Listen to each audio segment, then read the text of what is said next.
evening, welcome to Interface. My name is Thembi Samachele. Well, racism in the spotlight again in South Africa. In the latest study, the South African Human Rights Commission says black people are increasingly becoming victims of racism. The commission says 45% of all complaints in the year 2013 to 2014 were related to racism.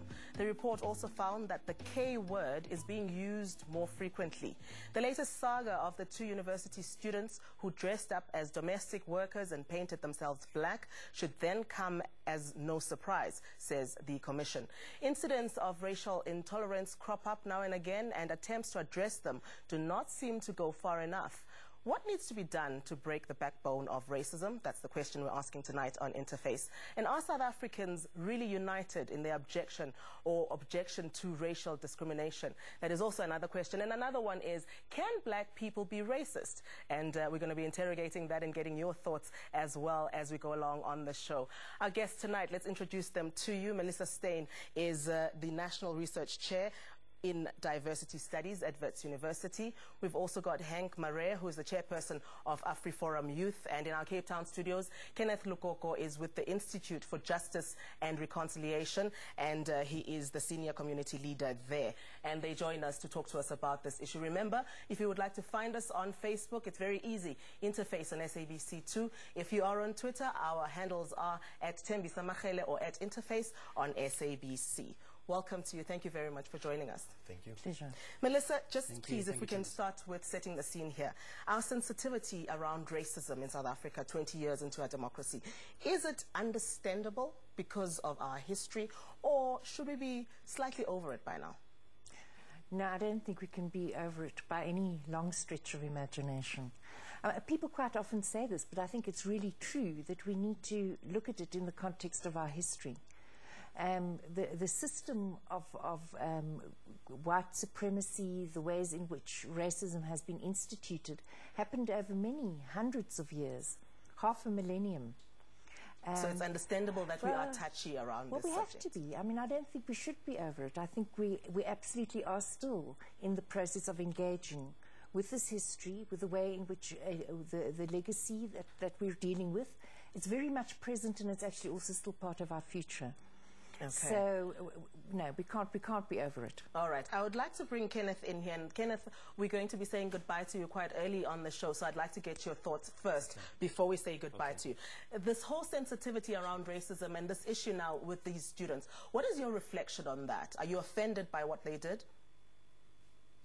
Look, it was a private party or a fancy dress party, but at some point somebody made it public by taking it to social media. And the moment that happens, then it means that you know, the audience is much bigger, and social media as a platform is a very polarizing platform in South Africa. And so the question of how the images of domestic workers are associated with, you know, the economic predicament of many poor people in the country comes to the fore. Domestic workers are some of the most disadvantaged people in our society. They are the poorest paid workers in many ways.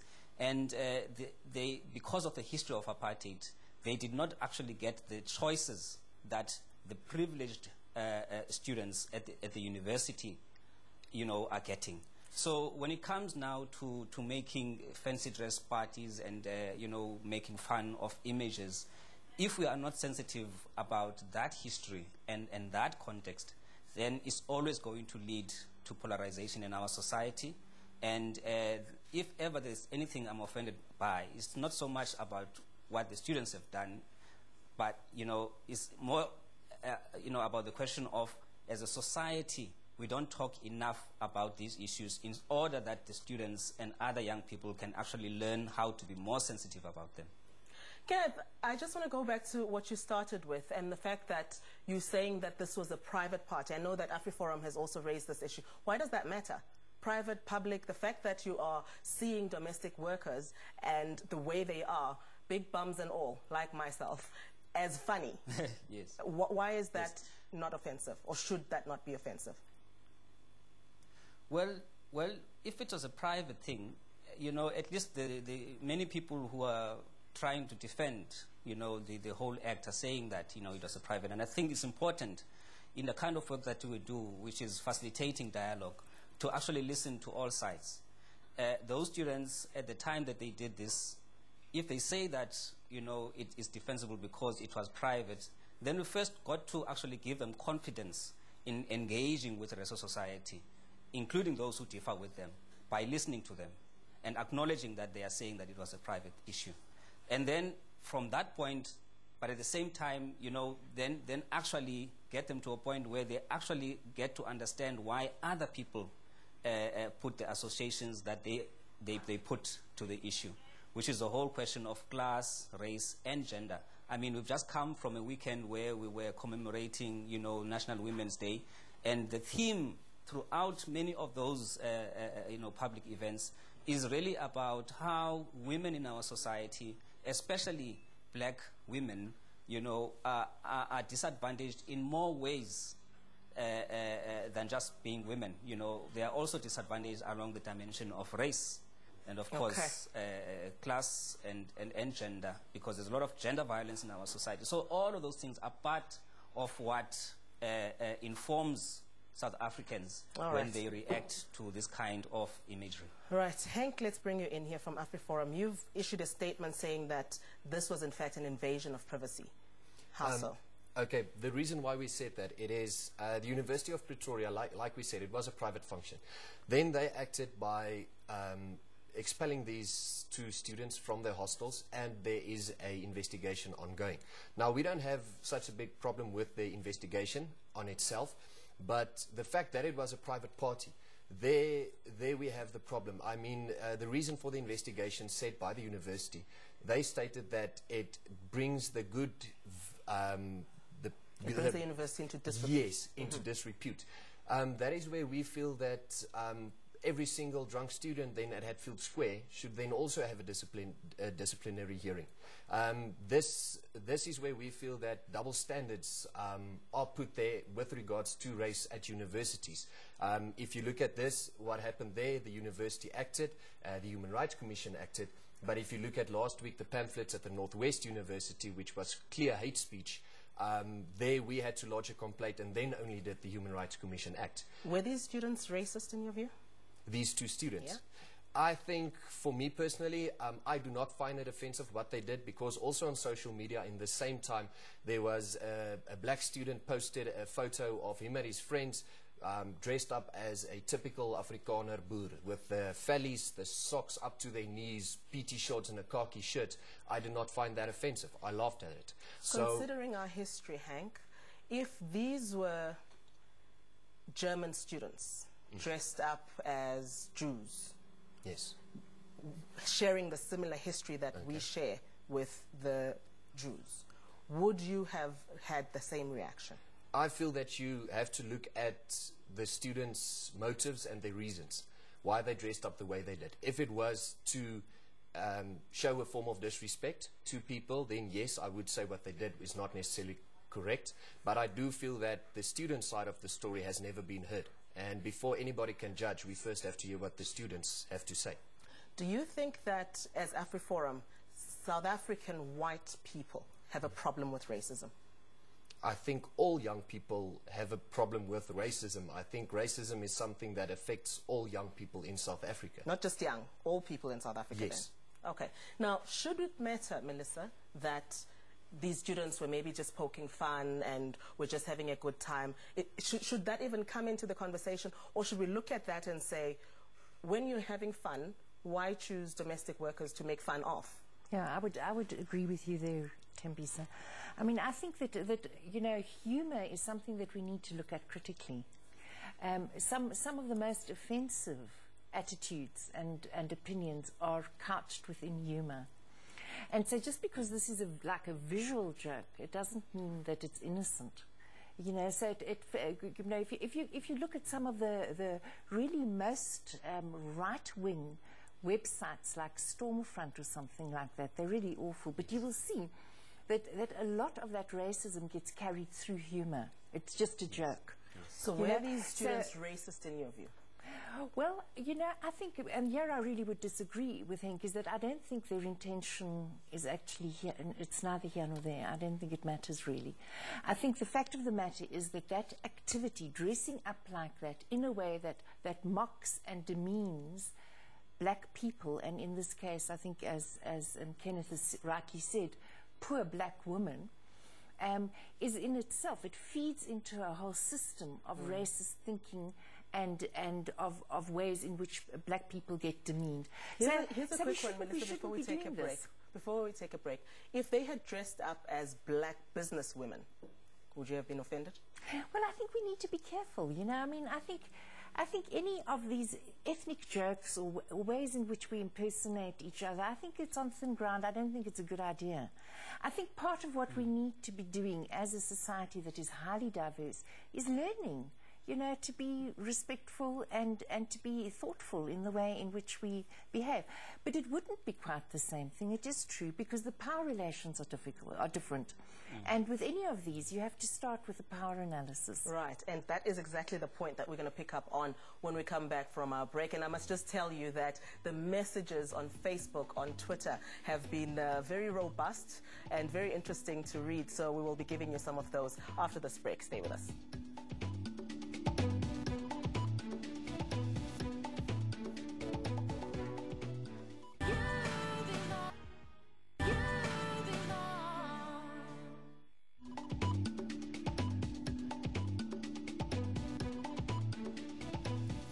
Well, good news is that Kenneth is going to be staying with us for the duration of this program, so we're going to be chatting to him from our Cape Town studios. He is with the IJR, and he's a senior community leader there. And also in the studio in Johannesburg, we're joined by Henk Maree from Afriforum Youth, and he is the chairperson of Afriforum Youth. And Melissa Steyn is the National Research Chair in Diversity Studies at WITs University. And just picking up on the point you made about racism being about power dynamics, I want to put a theory to you, Henk, and say, just based on that, there's a theory that says black people cannot be racist because they don't have the means and the power to feel superior to white people.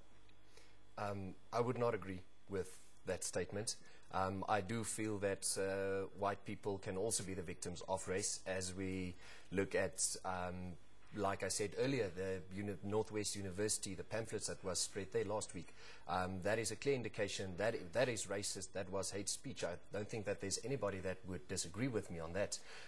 So I do feel that white people can also be the victims of racism, and that's why I also said earlier on that one has to look at all types and all incidents of racism, and not only at one incident, and people have to stop being biased and realize that all South Africans can be victims of racism.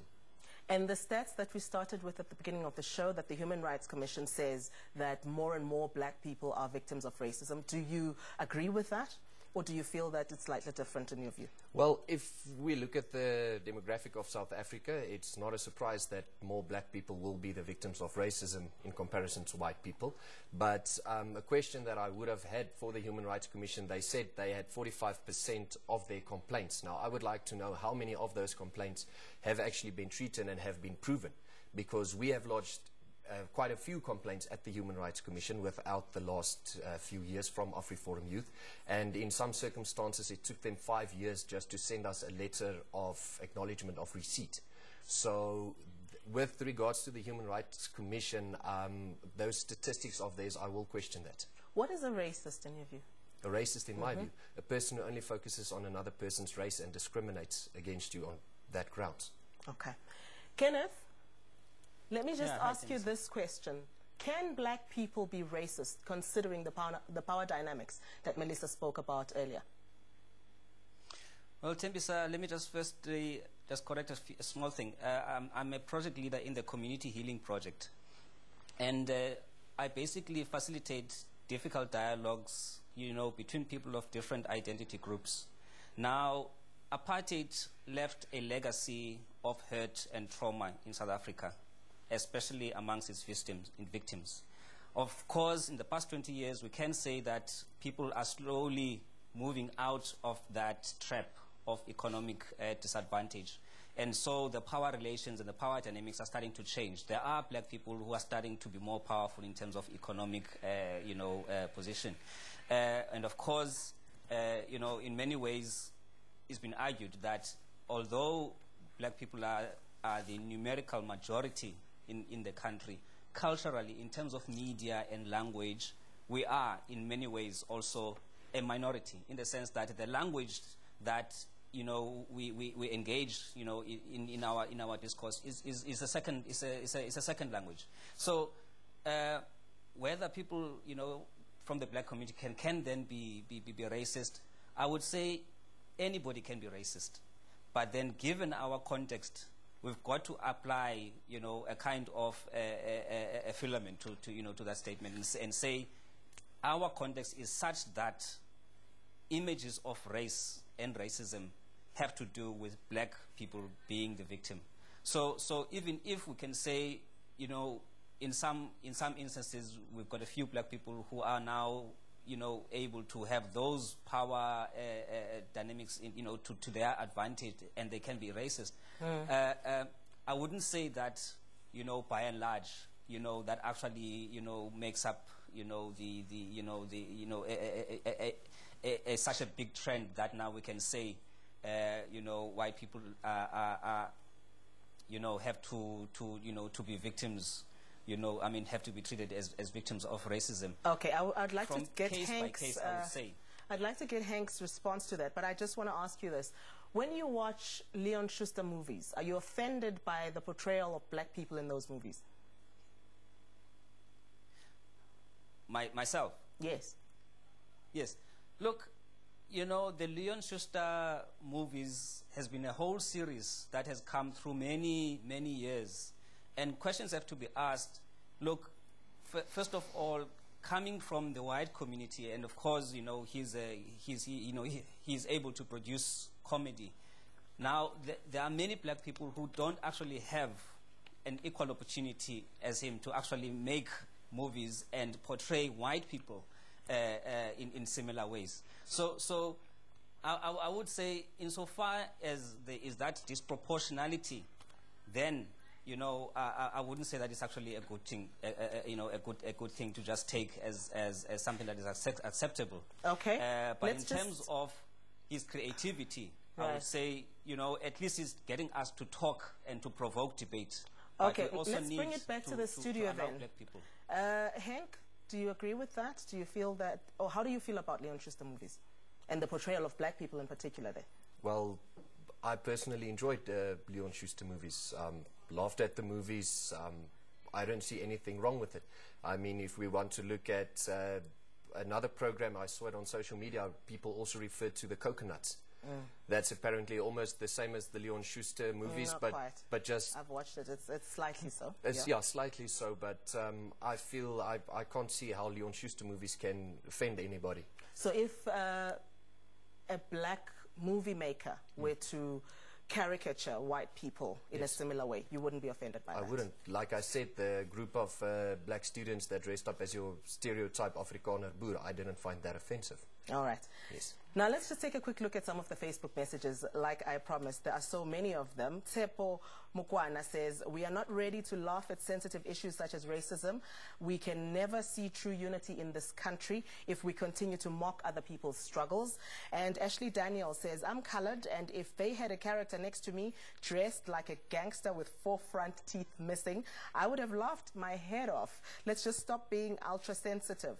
Honorable Banzi Ntliziwana says, we laugh and hail Leon Schuster when he disguises himself like a black person. We pay our monies to watch him, but when students joke along those lines, we see racism. I think the problem is more with us black people rather than how white people interpret us.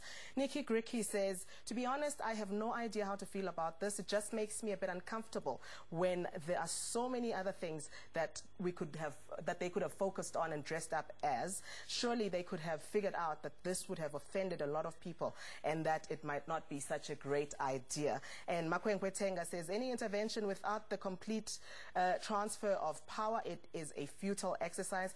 Blacks cannot and are not racist. So those are just some of the Facebook messages coming through, and also we've got a lot coming through on Twitter as well. We will try and give you a little bit more of those if we do have the time throughout the program. But we have to take another short break now. To keep your thoughts coming, stay with us.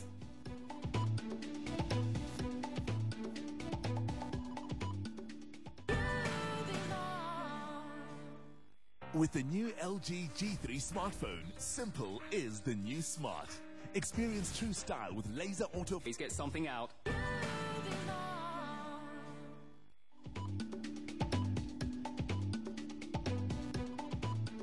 Welcome back. We are talking about racism and whether or not as a country this is something that we should take very seriously, or if we should just try and find a little humor in it. And we are taking your thoughts as well on our Facebook page, Interface on SABC2, or on Twitter at Thembi Samachele or at Interface on SABC. Melissa, you wanted to just give some thoughts on whether or not black people can be racist. Yes. Thembi, I think in the end these words are going to mean the way we use them to mean. Do you know what I mean? But the fact of the matter is that there's a whole history to the term racism that we have to take into account. So while I think that black people can be, they can be prejudiced, they can discriminate, I think it's not accurate in terms of the ways in which the word has come through to us to call black people racist, because the whole history of people having their skulls measured and things like that, where the sort of blackness is associated with less intelligence, and a whole kind of system, an ideological system of thinking about black people, is specific to the way in which white people have constructed black people, and that does not get reversed. It cannot be reversed. It's never going to be reversed. So I think we must use words more carefully. I think that racism is something that has been perpetuated upon black people, which is not to say that black people can't be guilty of, as I say, being prejudiced towards white people or whatever. That's quite so possible. If I call Henk a derogatory word based on his race, that would not be racism in your view? I wouldn't call it that. I think that there's value in being accurate, a little bit more specific in the way in which we use these words. Henk, your response? I don't exactly agree. For me, it would be if you call another person a derogatory word in terms of their race, then I would say that's racism. Racism is something that can happen to white people and to black people. But just bearing in mind what Melissa just said, how do you respond to that?